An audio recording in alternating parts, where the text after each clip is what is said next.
What's going on there, guys? We back with another one, and today we got to talk about Stephen A. Smith finally admitting that he got personal with Kyrie Irving. Him and Molly had a weird moment about Kawhi Leonard today, where she was kind of questioning him, saying that Kawhi is the worst superstar, and she kind of had something to say to him. But we're really gonna focus in on him admitting this because Jay Williams tried to tell him he was personal a long time ago, whereas Stephen A. was like, it's not personal.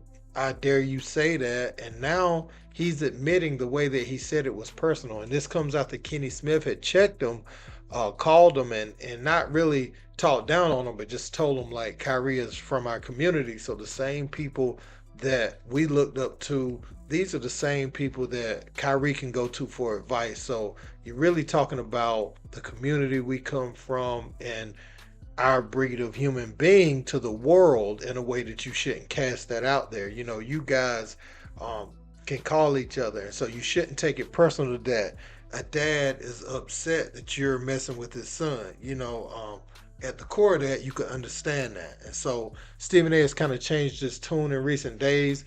A lot of individuals are pointing out that it's aligning with Kyrie reaching his pinnacle again in the NBA when they thought he was done. They're like, would this apology had come if Kyrie is not in the finals? Would he have to speak good about Kyrie again, or would he be looking if Kyrie was out the league or on his way out saying, I told you so, he's not worth it? Things that make you think, right? But let's listen to what he said to Jay Williams and then what he said today. Let's speak. Daily news? No, but that's not going to happen. We put a different kind of onus on our athletes than we do, and you made mention of that on your podcast. I don't deny that. Wait, so first off, I'm not the one. I don't deny that. I'm being sensitive. I don't deny that. But you're the one that seemed very emotional. Oh my God. In the subject matter, Stephen A. Go ahead, Jay. Come on, man. Go ahead, Jay. Come on, man. Go ahead, Jay. I'm not sitting up here on national TV absolving Kyrie Irving of every decision.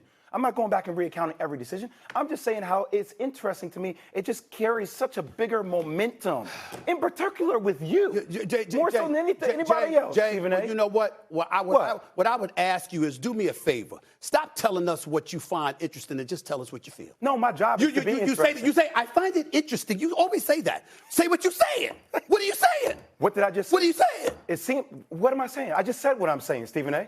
Which is? And I'm not allowed to say what I find interesting. Of course you are. But like once again, I invite you on the show to say what's interesting. He thinks you're too preoccupied with Kyrie, too hard on Kyrie. Did I mention Kyrie Irving last week before he demanded a trade? We were talking football.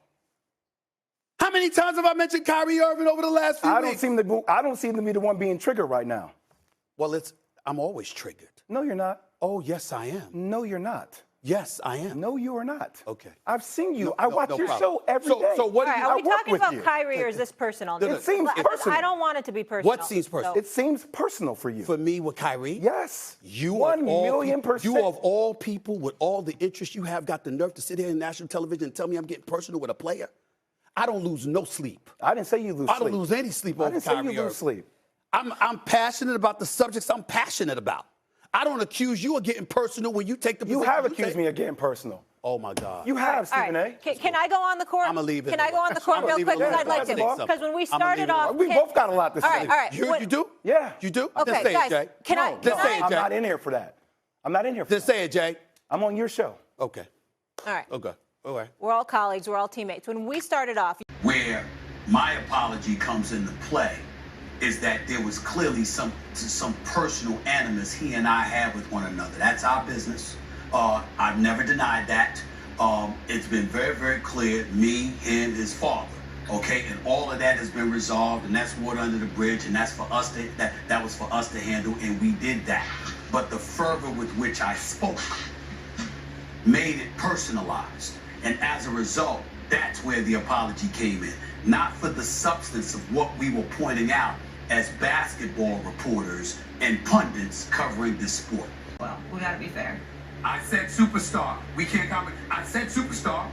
I'm acknowledging all of those things on the court. He's all that in a bag of chips. He's all of that in everything y'all say. I said he's not available the other times combined with the lack of the unwillingness to promote the sport or his brand. That makes him a nightmare as a superstar. You can't rely on him to do the other things. difficult to comprehend. No, I understand it. I think some people are too worried about promoting their brand and marketing and not enough of the on the court. So we could just argue it. It's just different. It's just differing opinions, Stephen A. We all see things differently. Let's leave it there. So again, I posed the question: does Stephen A. even say this if Kyrie isn't at the top of the game? Now he said they resolved it behind the scenes, but he's been more vocal with his support of Kyrie here lately. Apology is an apology. You know, I take a man for what he's saying. You know, and hopefully Stephen A. and Kyrie have patched that up. He also made old Jay Williams an apology for the way that he reacted that day, because Jay Williams was trying to tell him. So why did it take Kenny to tell you what Jay was saying? You were kind of embarrassed on TV, and then you flexed the I invite you on the show to say what's interesting after you criticized him for him always saying I think it's interesting. You know, so it feels like you felt back in the corner and you lashed out that day. So Jay Williams need that same energy, and also you came at Jay Williams in a way you didn't come at JJ Redick when JJ Redick was far more disrespectful. So that's not a good look either. But hopefully, you know, they've done this. And what I thought back to, right, with Stephen A. Smith is, didn't Kyrie give him the interview when he was leaving Cleveland? And he showed up and did the one-on-one. Remember Stephen A. was doing those one-on-ones on ESPN?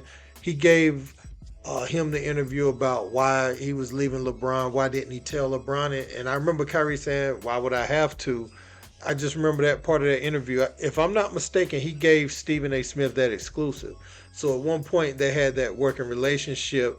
And so you could understand why Kyrie would feel betrayed if he came on TV to share that with you, for you to share to the world, and he knew your ratings would get a boost as a result of that. He did you a solid, and he played a part in your professional career. I ain't saying he made you, but I'm just saying it's one of those moments that you were able to capture in your career.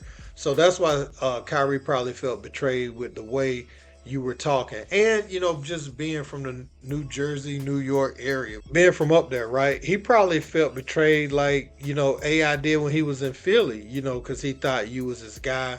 You knew his dad, you know, before he even took off as a player. You know, you just know his dad just from being from where you from. So I don't think, you know, it was a good look. But hopefully this thing has been resolved. Molly said kind of what I was saying yesterday about Kawhi. I think part of his brand is being quiet. I think what he needs to focus on is getting on the floor. But he probably will never be on the floor full time again. I think that's just the nature of his injury. Now, if a team's going to keep paying you money, you take the money. I mean, it's that simple. Would I do it as a GM of a team if I were placed in that position, or if I was the owner of a team? Do I retain Kawhi Leonard? No, I don't do that. But if I'm Kawhi Leonard, do I accept the money that they are freely handing out in hopes that I will be back? Absolutely. You know, I mean, it ain't like they don't know the nature of his injury. They're giving him physicals. They're responsible for all this stuff. So you keep paying him. He's going to keep coming back. He's going to play a few games. He's going to be like, oh, man, Kawhi look like an MVP. And by the time playoffs come, he's not going to be able to give you those every other night performances. So they're asking for that, man. Let that man eat, though. That's on them. Don't forget to like, share, and subscribe. Till next time. Skip tweeted something, and although I disagree with the tweet, and hopefully Skip would take it down. I'm not going to take it down. Skip. Skip. Skip. Skip. Skip. Skip. Skip. Skip. Skip. Skip. Skip. Skip.